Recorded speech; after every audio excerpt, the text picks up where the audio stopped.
जिल्हा परिषदेच्या कन्नड प्राथमिक शाळेतील रिक्त पदावर सेवानिवृत्त शिक्षकांची नियुक्ती करण्यात आली आहे। मात्र ही नियुक्ती रद्द करून स्थानिक कन्नड डीएड आणि बीएड बेरोजगार युवकांची नियुक्ती करा अशी मागणी अल्पसंख्याक कन्नड भाषिक डीएड व बीएड पदवीधारक संघटनेच्या वतीने जिल्हा परिषदेसमोर आंदोलन करण्यात आले आहे। जिल्हा परिषदेच्या मुख्य कार्यकारी अधिकारी यांना मागण्यांचे निवेदन देण्यात आले। त्यात म्हटले की कन्नड शाळेतील प्राथमिक शिक्षकांच्या रिक्त पदावर सेवानिवृत्त शिक्षक मानधनावर घेण्यात आले।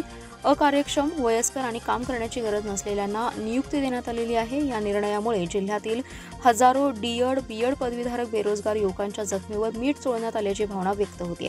तातडीने हा निर्णय मागे घेऊन मानधनावर बेरोजगार तरुणांना संधी द्यावी। वाढत्या वयोमानाचा क्रियाशीलतेवर परिणाम होतो, त्यामुळे रिक्तपदी मानधनावर काम करण्याची अनेकांची इच्छा आहे।